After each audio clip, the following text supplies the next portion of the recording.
Welcome to the Fitness Plus Technology Podcast for club owners, operators, and fitness professionals.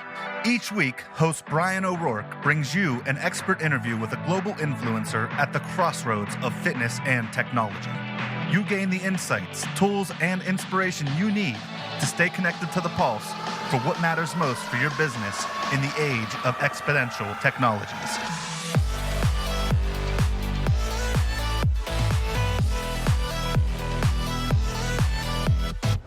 Welcome, listeners, to episode 192. I'm your host, Bryan O'Rourke. Thanks for joining us today. I hope you're continuing to get ready for a big first quarter of 2026. We only have a few months left to go. So, I'm sure you're doing your budgeting, preparing, marketing, all the stuff that typically coincides with a very strong beginning of the year next year.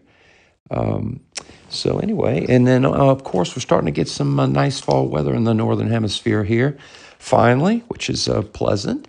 And I'm heading off to Spain and Portugal in the next 2 weeks and keynoting at the Salink event in Porto, which is always thrilling. So if you're listening in and you happen to be part of that, I hope to be able to say hello and shake your hand. Today, we have a terrific fellow that has joined us, Brian Holmes, who tells a story about his journey as an entrepreneur, becoming a franchisee, and getting into the fitness business as a franchisee, and what he has done on his front desk tool, AI front desk, which is a form of it. It's agentic AI, and really had a great conversation with him about the practicalities of it, what it means, what he learned about it, and a little bit about what his tool does. So without further ado, let's bring Brian on the show. Well, listeners, we have a great guy I've met in the last, what's been about a few months, Brian. We had a great dinner over there at the Beyond Active event in Dallas when we met the first time face-to-face. Welcome to the podcast, Brian. It's really wonderful to have you on. Yeah, thanks, Brian. I'm super excited to be here. And if anybody gets the opportunity to go to one of Brian's dinners, I give it a 10 out of 10, and you definitely should go. So amazing team, amazing family. You could tell I've been in the restaurant business. So yeah, we had a lot of fun. It was convivial to say the least, right, Brian? And thoughtful, Yeah. I thought. Yeah, it was a great time. Great time. It was good. Really enjoyed that.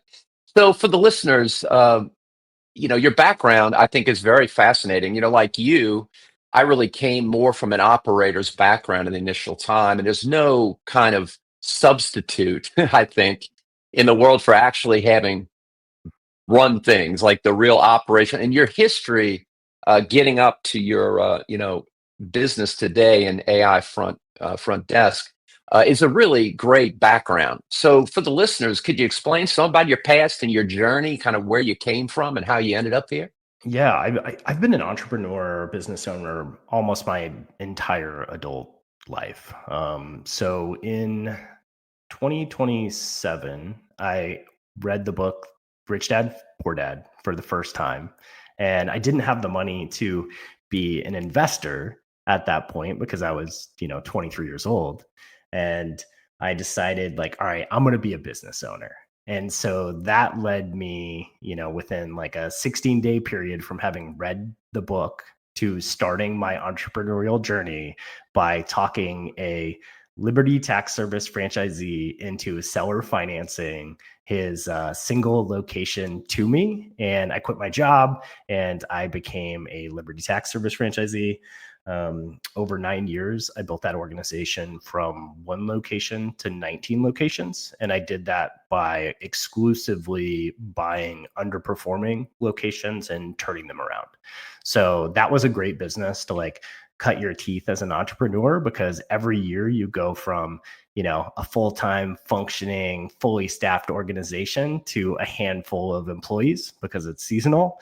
And then every year you staff all the way back up. So, kind of at the largest size of the organization, we would go from 6 year-round full-time employees to 200 employees. And we would do that in, 3 to 6 weeks. And so we did that over and over again. In 2016, I decided to sell sell my Liberty Tax Service stores and get into the fitness industry. And so I was really lucky to be one of the early Club Pilates franchisees when they kind of converted from the original business model to the business model that scaled to 1,000 locations. When I bought, there was only a handful of locations, the what we call the V2 Club Pilates studios that were open for more than 3 or 4 months. And that's been an awesome journey. That's how I got into the fitness industry. My wife is super passionate about fitness. When I started Club Pilates, I realized that it was just like a marketing model. And so it really wasn't a whole lot different than the tax school process that we use in Liberty Tax Service to create our employees. So, in tax school, we just ran advertising to drive people to an intro session to learn about the opportunity, and then converted them into students, which is actually the entire fitness model. So we would run advertising to drive people to an intro session and then convert them into a member. I hired a marketing agency. They were terrible. I was like, as a lot of marketing agencies can be. I went from 200 employees to like one Club Pilates in pre-sale and one employee. And I had 6-month-old twin boys at that time. So it wasn't off gallivanting around having, I was at home. So I taught myself, marketing. I went all in on that, learning how to run, at the time, Facebook ads. That led to the creation of Franchise Ramp, which is my digital marketing agency. Today, Franchise Ramp works with almost 1,200 locations, primarily in the fitness and wellness industry, all franchises, based on kind of my background as a franchisee and my passion to serve the franchise industry. We work with like 24 brands. And then, as we built that business, we really got into how do we scale a business using software. Franchise Ramp was a rocket ship. We were number 49 in the Inc. 500 in 2022. We've continued to grow at like a crazy rate. And so we started building software because we manage, 2,000 ad accounts on any given day. You need tools to do that and not drop the ball unless you want to have hundreds of employees. Culture is really important to us within that business. And so it's really hard to scale culture, and you can't have hundreds of employees in an amazing culture, in my opinion. And so we started down the software journey.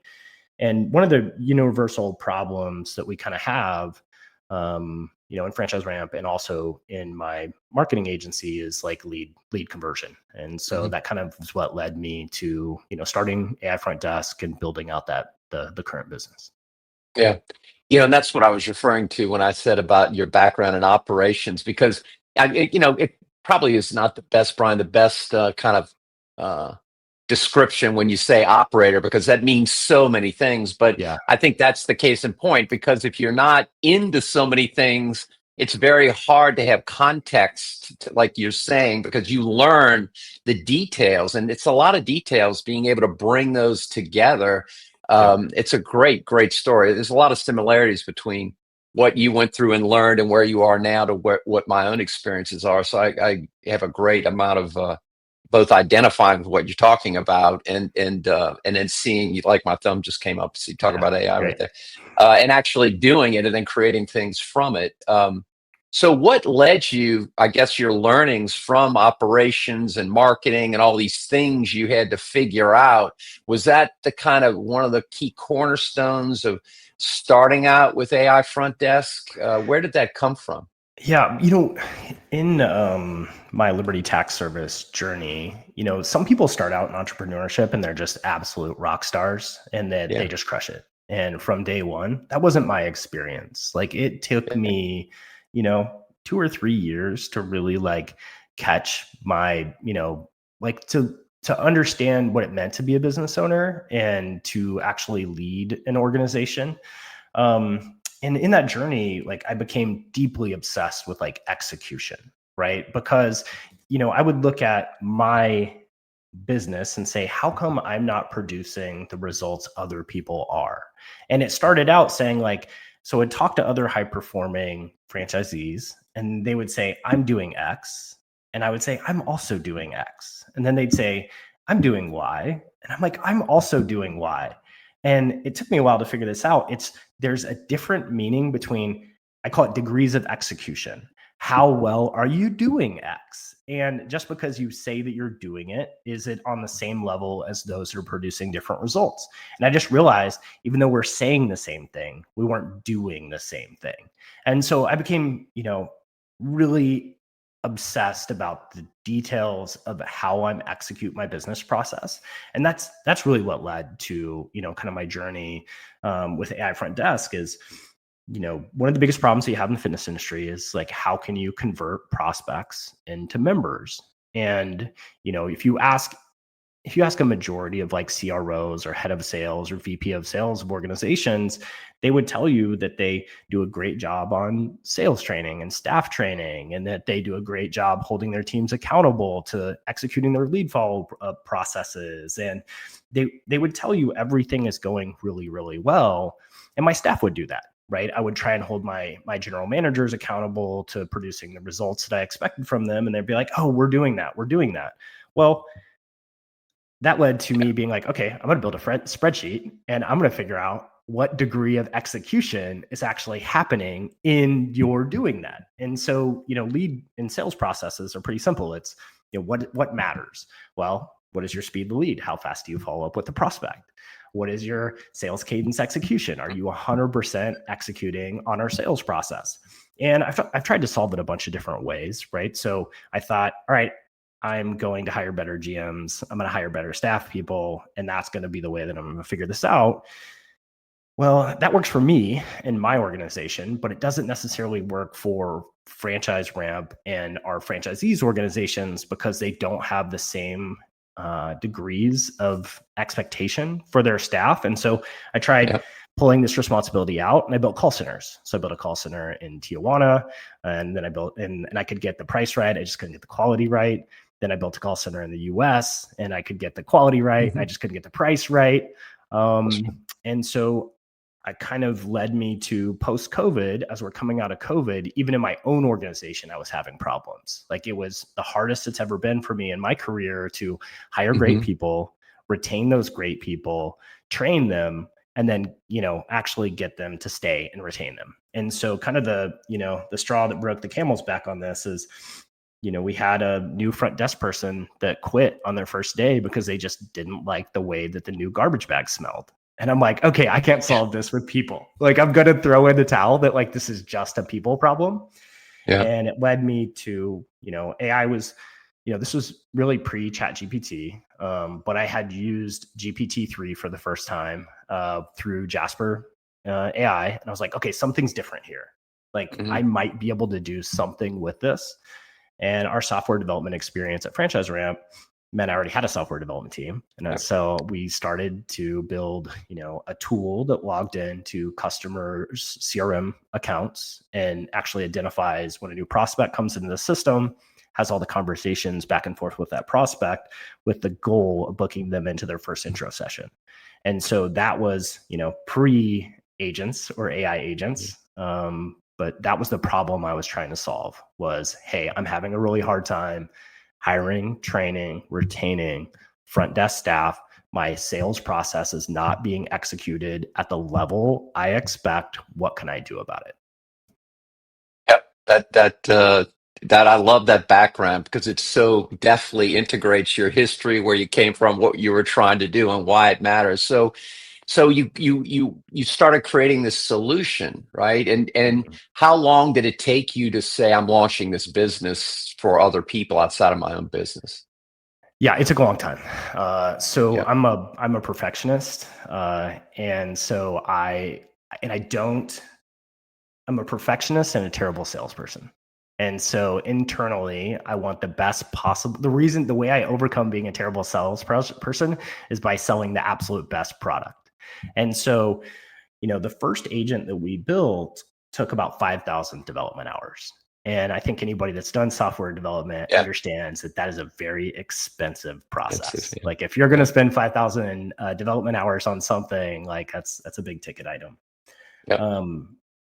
I realized that like your average brand or your average location doesn't have $200,000 to $300,000 to spend on a single solution that solves, speed to lead sales execution. At that price point, you're better off to just add additional labor and cross your fingers and hope that it's going to work better.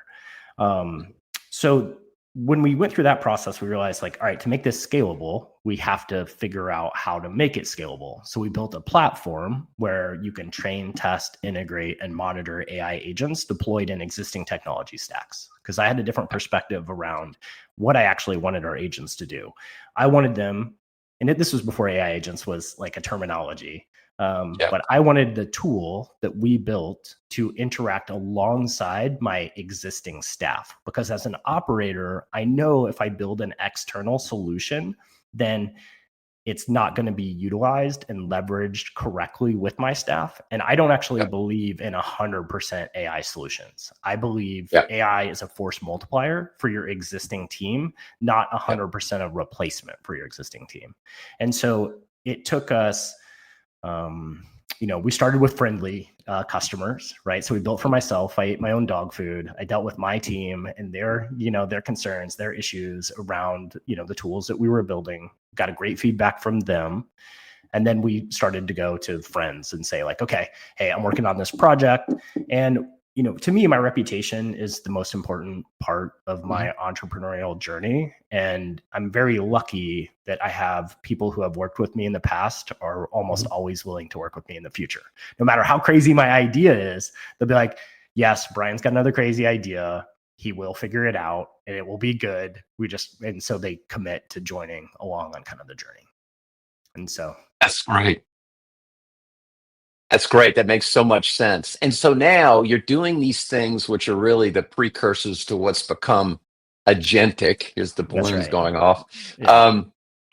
And here you are now. You've launched this business. Tell me, what are there any misconceptions, or what are when you talk about agentic, one of the things you just brought up, Brian, was, for example, not completely eliminating humans and using it as a force multiplier in a tech, which I think is a very wise insight. Are there other things around agentic in general that you could share observations on that may be misconceptions people have, or because it's still a little bit of early days, wouldn't you say?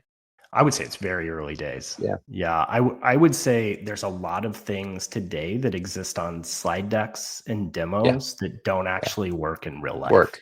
That's right. And I think, there's a lot of slick salespeople that will promise the world and then deliver something that looks like reality, right? And so if what you're buying sounds like magic and you can't see how you would deliver the same results with your existing locations, I think a good thing to say is, in my best location, are they performing at the level that this solution is promising? And if the solution you're trying to buy is 2x your best location, you're going to be disappointed. That's not what it's about. It's about providing consistency of execution to your overall business model and up-leveling that. Your best performers are going to outperform AI solutions, because they're rock stars. And like that was, one of my real insights in my Liberty Tax Service journey is if I could find a rock star general manager, everything else in the business just worked. And so, my goal was like, how do I find 19 rock stars? And that's just not possible. Like, you're not going to find 19 rock stars. You're going to have five rock stars. And then you're going to have some very average people in the middle. And then you're going to have underperformers that you need to replace. Consistent, in those days, I tried to solve it through process, right? So like building processes to try and elevate everybody's version of execution. Right. Agentic AI's promise is that I can provide that consistency of execution without being dependent on having rockstar staff people. Yeah. And to your point, if you don't have the context around what that specifically means, to your point of earlier, where you said, I created a spreadsheet, was going through all the details, you can have a great tool, but it's not really going to do you a hell of a lot of good necessarily, even if it's the most sophisticated technology in the world. Yeah. You have to start with the problem. Like, what is the business problem you want to solve? And it's going to be, most likely it's not going to be sexy. It's going to be something around blocking and tackling in your business model and doing that blocking and tackling better. If it's something that you've never done before, and you're like, oh, I'm going to buy this AI agent that's going to do a process that we don't know how to do now, and it's like, it sounds like magical and it's going to transform the business. If it was so magical, why didn't you just do it with your existing staff? And that's where I think people can, head down a wrong path with this. None of it's magic. Yeah.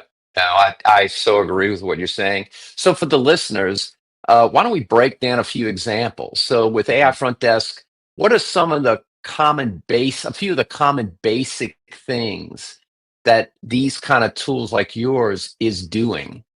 Yeah, so our tool is very focused on executing the customer journey within the fitness industry. So very similar. Now ours, we've really focused on boutique because I own boutique studios. I feel like a lot of that translates to, fitness in general, wellness in general.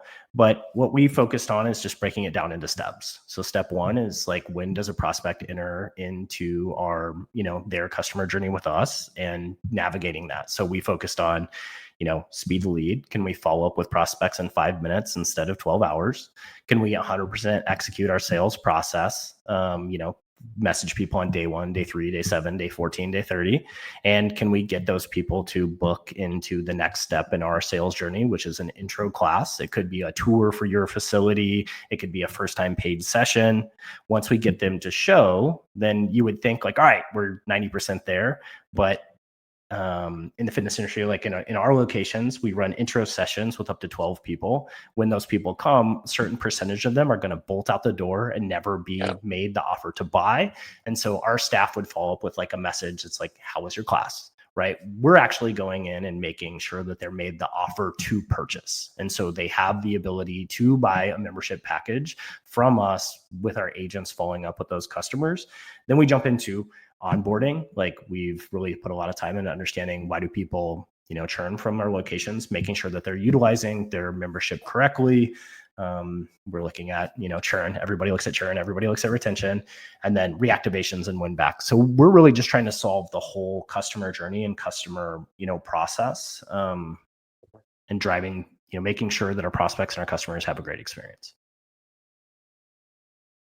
Yeah. And, not to get into specifics, but I'm sure, to your point, that if you have a very systematic way of approaching that and you're able to automate it very, very well, to your point of not being able to hire 19 rock stars, but you have a systematic means of doing that in a way that's not requiring call centers and all these other costs, that, between the execution of the principles and the reduction of cost to do it, there's going to be a delta that's going to be a positive for your business. Well, and I can get into specifics, right? Because this isn't, please. We're well past the like theory of impact. As of this week, we've executed 1.1 million sales tasks that were previously the responsibility of our human team. We've worked 400,000 leads. We've directly booked 24,000 first-time visits without human involvement in the process, and we've kind of saved the locations that we work with about 65,000 hours. So like we have real data around how does this actually impact our organizations.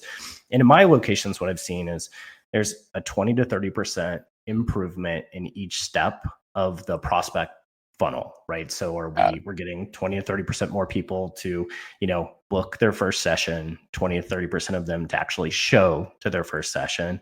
And then miss sales, still very much like a human, and it's very a team sport. The agents support the sale process and the people still support the sale process, but we're seeing a meaningful lift in conversion there.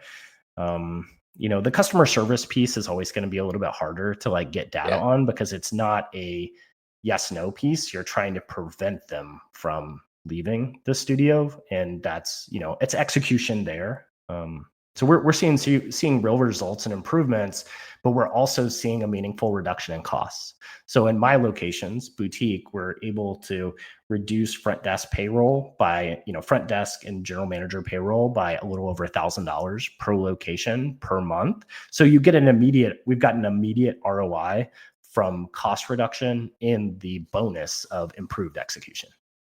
That's impressive. And you start applying these not only in single operator, but when you start to apply it across a cluster of locations, I mean, that's a significant improvement in outcome.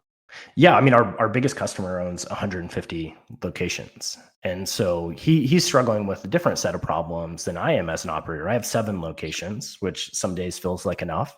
And, but it's enough to wrap your hands around. Like Sure. me and our team can like get in there and they can fix the problems. When you have 154 locations you're trying to support, on the path to like 200, you need, a tool like AI Front Desk to get that consistency across the locations. Yeah, no doubt. So are there any with those customers outside of some of the things that you've mentioned, Brian, like making sure you have a process, at least you have one that fits boutique. What do you Yeah. see as the biggest challenges of adoption of these kind of tools? Is it really not having those basic things defined? Is it what are some of the what do you think are the top challenges in adoption? Without question, the biggest problem is change management. Yeah. And it doesn't, that was something I did not expect. Most of the changes that happen in my business is just by force of personality and commitment to like, hey, this is what we need to do to make it work better. As we've scaled to supporting, a large number of locations that are not mine, the ability to come in and like change an existing process, if it is for the better, is a lot harder lift than what I would have thought. When I first built our tools, I thought like, all right, this is amazing. It's taking so much workload off of the team. There's going to be a parade in my honor, right? They're going to be super excited. What I was actually bringing was, while it was better, it was change. And so being able to support that change with your team, there's a couple of things about it that you need to know. So like if you're going to bring in a solution that does 20 to 30% of your existing team's workload, you need to figure out how to repurpose that staff person's time to like a higher value task. So you can't just come in and take their job away. You need to give them like a new North Star. This is how we're going to measure success for you now that, the AI tools are doing this job. And then the other piece is if you do not come in and you just think like, hey, I'm going to take this workload off of you and they're going to figure it out, and they will actually get worse at the remaining 70% of their job. And so having people at capacity is actually really important to get good performance from your team. Yeah, great insight. That's, having been a person that's adopted a lot of technological change over my career, and that is so accurate. It's also that if you don't do that, a lot of people will undermine the adoption of the new technology every way they can because they see it as a direct threat, and it's natural, right? And if you're not really using best practices on change management, it is very, very hard. And as you pointed out, and the larger the organization gets, the even more difficult it becomes. People get very threatened by it.